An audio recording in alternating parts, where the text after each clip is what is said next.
Hi everyone, welcome to today's video. Today, we're going to break down a text that you might already be familiar with in a clear step-by-step way. We're talking about the Great Treatise on the Stages of the Path to Enlightenment, often just called the Great Treatise or Lamrim. We'll dive into its teachings and compare them directly with the core teaching of traditional Buddhism to see how they stack up. If you've been curious about the path of spiritual growth in Buddhism, the perspective we're sharing in this video will give you a fresh take on the key details of that journey. It's going to shift how you see things. Honestly, have you ever stopped to think about a super basic question? What does the true path to achieve Buddhahood, becoming a fully awakened person, actually look like? And what if we got it wrong from the start, right at the most basic point in how we understand our own mind, mental consciousness? Doesn't that mean the whole journey would veer off course? When we're talking about something as precise and deep as awakening and freedom from suffering, this is a critical point we've got to straighten out. After all, none of us wants to put in years of hard work only to find out it was all for nothing, right? So, our plan for today's video is straightforward. We're going to break this down into 4 clear steps. First, we'll dig into the root, understanding the true nature of our mind. Second, we'll look at how things work, the idea of dependent arising, how everything comes into being based on causes and conditions. Third, we'll check the path itself, the real road to enlightenment. And finally, fourth, we'll get practical and apply it to our daily practice. How do we build up the good qualities and blessings in our daily lives? All right, let's jump right into the first part, getting to the root, which is understanding the nature of our mind. We're going to compare the alaya consciousness, a deep, unchanging layer of mind, and the theory of only 6 consciousnesses, which says we only have 6 ways of knowing. Let's start by looking at what traditional Buddhism teaches.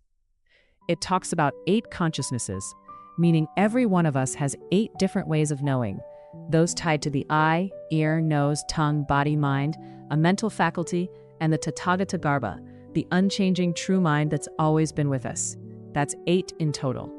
The most important of these is the Tathāgatagarbha, often called the alaya consciousness or the 8th consciousness. Ancient Buddhist texts make it super clear that this is a constant fundamental mind that neither arises nor ceases. It exists across the past, present, and future, holding steady through all our lives. This fundamental mind carries all the seeds of our actions, both the good and the bad, from one life to the next. Simply put, think of it like a super reliable cloud storage system that never crashes. It keeps a record of everything we've ever done and all the consequences tied to those actions. This traditional setup explains perfectly how the law of cause and effect works with pinpoint accuracy, carrying over from one lifetime to the next. But when we compare this orthodox framework of Tathāgatagarbha with what Tsongkhapa teaches in the Great Treatise, that we humans only have 6 kinds of consciousness: seeing with our eyes, hearing with our ears, smelling with our nose, tasting with our tongue, feeling with our body, and thinking with our mind, a huge gap shows up. The logic behind just having 6 kinds of consciousness doesn't hold up. Why? Well, think about the mind we use every day to think and make decisions. When a person dies and their brain stops working, that thinking mind disappears too. Think about it. If that thinking mind is gone after death, who or what carries the seeds of our past actions to be reborn in a new life? Let that sink in for a second. If we stick to this idea of having only 6 kinds of consciousness, doesn't it mess up the whole direction of our spiritual journey? It could lead us down the wrong path, right? Now here's another big problem. Without a deeper, unchanging core, something we'll call the Tathāgatagarbha, the hidden, true nature within every one of us, the whole idea of cause and effect falls apart.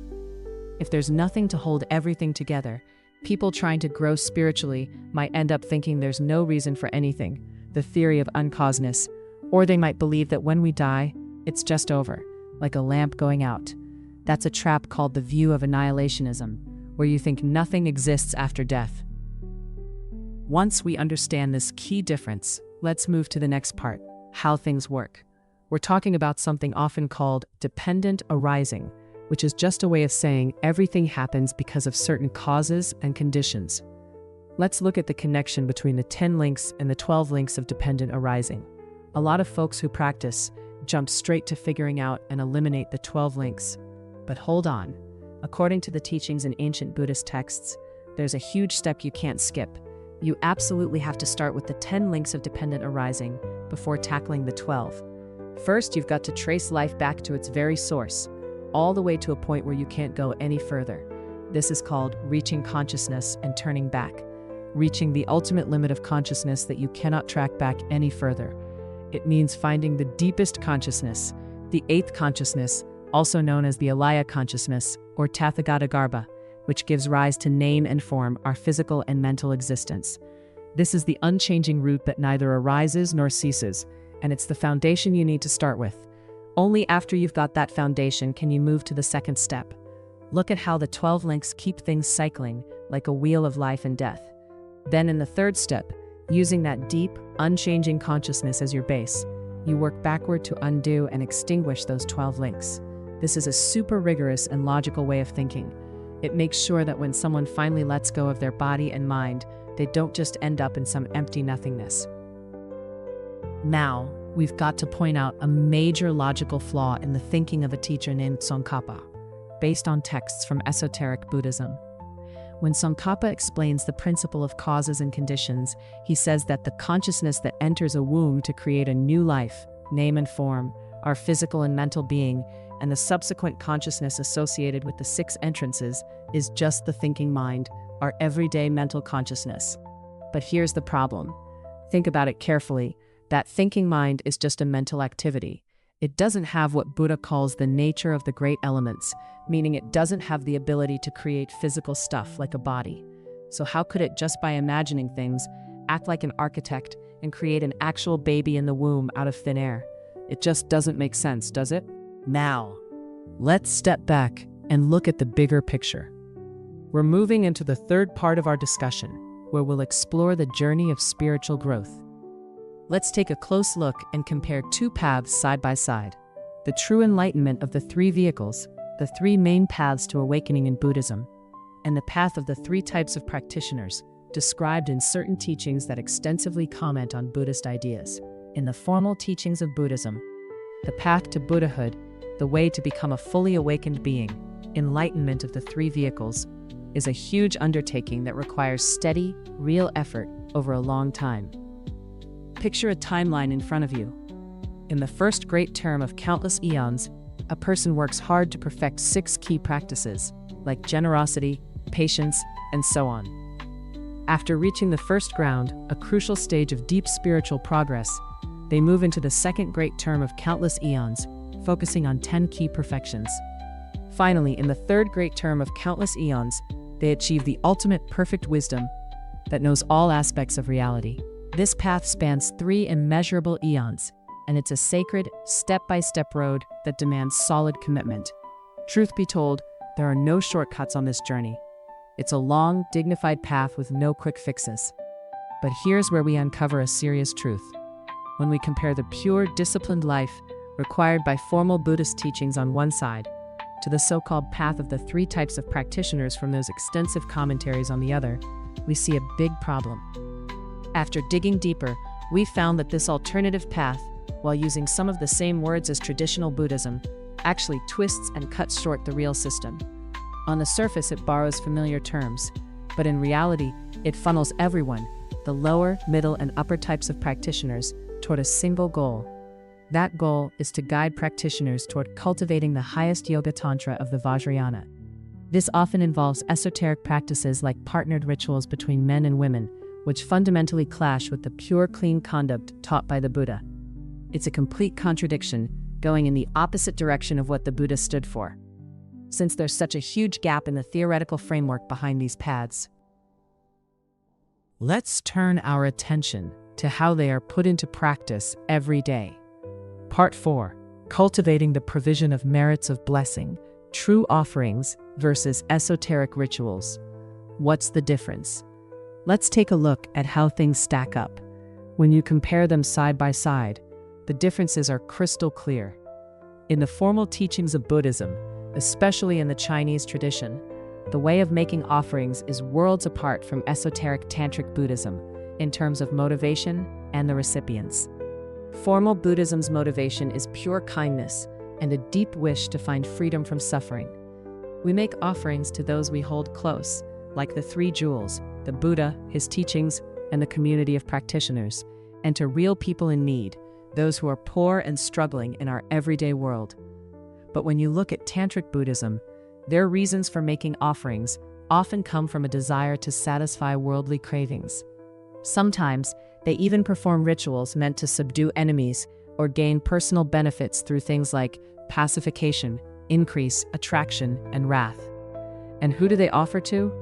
Often it's not the Buddhas and Bodhisattvas, enlightened beings who help others, but rather mundane deities or fire spirits of this world. Right from the start, their whole approach is completely different. Let's break this down even further. In Tantric Buddhism, they often perform rituals like fire offerings and smoke offerings, burning heaps of grains or spices. But who are they trying to please with this?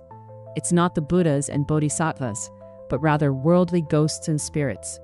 Honestly, this looks a lot like non-Buddhist practices such as fire-worshipping traditions, where the goal is to use spirits to fulfill personal desires. This is the total opposite of the way we in the formal Buddhist path try to guide and help others with kindness, at the heart of everything we do through the four means of embracing. If that's the case, how could making offerings to ghost destiny or spirits possibly build up the true provision of merits and blessings you need to achieve Buddhahood, becoming fully awakened like the Buddha? It just doesn't add up. Here's another interesting point that really highlights a core blind spot. In some of their teachings, Tantric Buddhism loves to promote the idea of visualizing generosity, imagining yourself giving things away. We strongly refute this notion. Think about it. You're sitting there, eyes closed, picturing in your mind that you're giving away mountains of gold and silver or handing out 10,000 tons of rice. But tell me, can a hungry person in the real world eat even a single grain of that imaginary rice? Of course not. Since you're not actually helping anyone in a real way, this kind of mental exercise can't possibly help you gather the true merits needed to attain Buddhahood. So what should we do instead? We believe that real spiritual practice means rolling up your sleeves and taking real action. This includes giving actual resources to those in need, sharing correct ideas and teachings, and offering comfort to calm people's fears. On top of that, you should follow the right ways of connecting with others through the four means of embracing: generosity, kind words, helpful actions, and working together in daily life. In your everyday routine, make a real effort to reach out, help others, and make offerings to the three jewels you hold close. Only through this kind of honest, pure behavior can we save up the true capital we need for the long journey to become a Buddha, fully awakened. All right, that's all for today's explanation. Before we wrap up, we want to leave you with a thought-provoking question to take home and really think about. If we spend our whole life dedicated to a spiritual path, but that path is built on misunderstandings about how our mind works, or on big logical flaws in understanding how things connect and depend on each other, or even on chasing after rituals with spirits, instead of staying pure in our actions, then what happens? If this path, which might look beautiful and impressive, is actually based on illusions and mistakes, where will it really lead us in the end? We hope that through the deep explanations in this video today, we've sparked something in you to search for the true and right path to awakening. Thank you for joining me and watching. We'll see you in the next video.